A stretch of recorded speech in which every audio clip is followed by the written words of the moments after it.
my love for God is not even worthy of boasting about.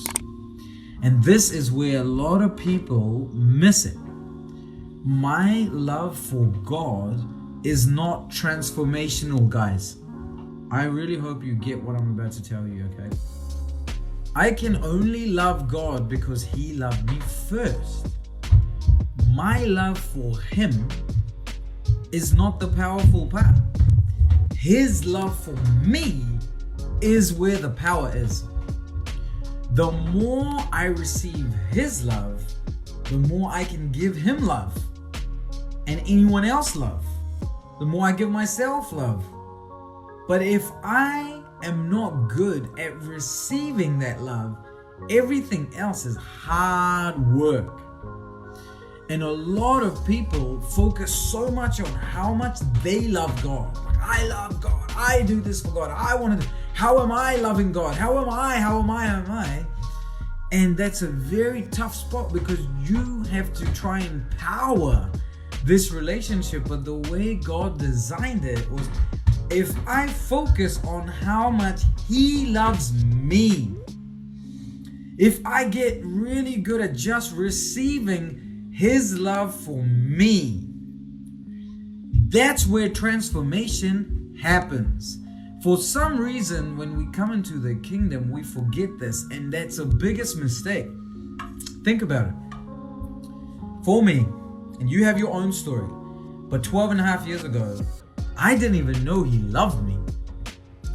I started to encounter His love for me, and it changed me. I stopped drinking, my habits, my thoughts, purity, my ideas of purity, everything changed. It only changed because I received His love for me. My behavior did not change because I said, Joseph, you should behave better. My behavior changed because I kept receiving His love for me. And this is the most important thing. This is the be all and end all. This is the beginning and the end. For God so loved the world.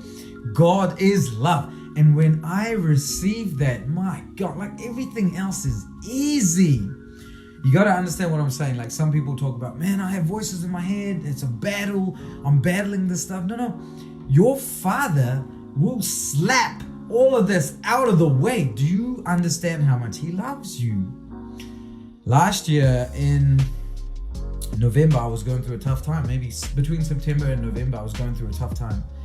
And during that time, there was a battle. I could feel a battle, you know? And I was like, Lord, like, let's do this. Like, should I start fasting? I got to pray in tongues, got to go after this thing, you know? Should we?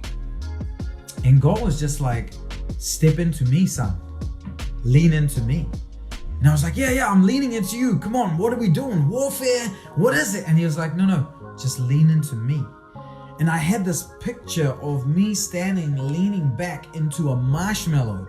It looked like a marshmallow igloo. Do you guys know what an igloo is? Eskimos live in igloos, right? You know what an igloo is? It's like I leaned back into a marshmallow. I ended up in an igloo and He covered me. And as He covered me, He fought for me. And He was like, you don't have to fight. You relax with me. I fight. I will fight, Joseph. And from this place, when I give you instruction, obey and you will win. See, Christianity is stuck on what is the right thing to do in this moment. Let's try and do what we did yesterday to win because we think the victory is in what we do. The victory is not in your declaration. The victory is not in your 3-step formula. The victory is not in your tongues and your warfare, even though all of that is good and you have to engage that. The victory is in obedience.